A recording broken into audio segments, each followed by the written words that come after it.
Guys I hope you will be fine. तो guys आज की इस वीडियो में मैंने आपसे बात करनी थी सोमालिया और टर्की के बारे में। सोमालिया की गवर्नमेंट ने फैसला किया है कि वो अपनी सिक्योरिटी की जिम्मेदारी जो है वो टर्की के हाथ में सौंप देंगी और टर्की की आर्मी जो है वो सोमालिया के बॉर्डर को सिक्योर करेगी और सोमालिया के मैरीटाइम जोन में जो है वो नेविगेशन करेगी। 20 साल से भी ज्यादा का अर्सा हो गया कि सोमालिया की आर्मी जो है वो इन टेररिस्ट ग्रुप के साथ जंग लड़ी है, लेकिन उसमें जो है वो उनको सक्सेस अभी तक नहीं मिली। उसके बाद अब सोमालिया की आर्मी ने फैसला किया कि वो टर्की के साथ कॉपरेशन करेंगी, जिसमें टर्की की आर्मी जो है वो सोमालिया में आएगी और वहां पे जो है वो बेसिस वगैरह बनाएंगी। टर्की जैसे कि आपको पता होगा कि नेटो मेंबर है और नेटो की जानब से जो है वो टर्की को काफी ज्यादा सपोर्ट किया जाता है। इसलिए अब सोमालिया ने फैसला किया कि टर्की की आर्मी जो है वो सोमालिया में आएगी और वहां पे आके उनकी आर्मी को जो है वो ट्रेनिंग प्रोवाइड करेगी। सोमालिया जो है वो रेड सी के साथ लोकेटेड है और यमन के साथ जो है वो बॉर्डर शेयर करता है। रेड सी जो है वो काफी टाइम से क्राइसिस से दो चार है। हूथी बागियों की जानब से रेड सी को जो है वो ब्लॉक किया हुआ है। अगर कोई भी तजारती जहाज रेड सी को यूज करता है तो हूथी बागी उसके ऊपर अटैक करते हैं और जहाज को काफी ज्यादा नुकसान पहुंचाते हैं।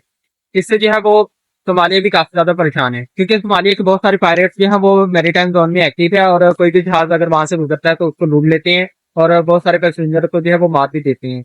इससे पहले उन्होंने पाकिस्तानी और ईरानी शिप के ऊपर हमला किया था, जिसके बाद इंडियन नेवी ने जो है वो इस जहाज को रेस्क्यू किया था और सोमाली पायरेट को जो है वो कैप्चर कर लिया था। सोमाली पायरेट जो है वो रेड सी के एरिया में बहुत ज्यादा एक्टिव है और डिफरेंट मौका के ऊपर जो है वो जहाजों को लूटते वगैरह रहते हैं, जिससे सोमालिया जो है वो काफी ज्यादा परेशान है। सोमालिया के अंदर जो है वो बॉर्डर इश्यू काफी ज्यादा है और सोमालिया का एक हिस्सा जो है वो सेपरेटिस्ट ग्रुप के पास है, जिसको उन्होंने जो है वो सोमाली लैंड का नाम दिया हुआ है। इन ग्रुप्स का दावा यह है कि सोमाली लैंड जो है वो अलग कंट्री है और इसका कोई भी सोमालिया से ताल्लुक नहीं है।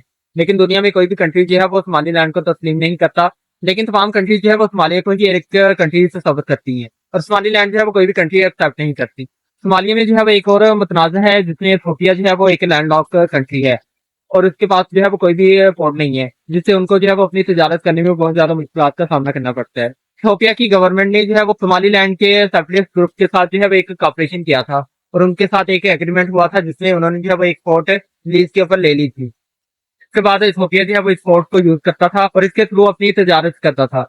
जिसके बाद सोमालिया की गवर्नमेंट ने जो है वो फैसला किया कि वो इनके ऊपर अटैक करेंगे और ये हिस्सा जो है वो कैप्चर करेंगे।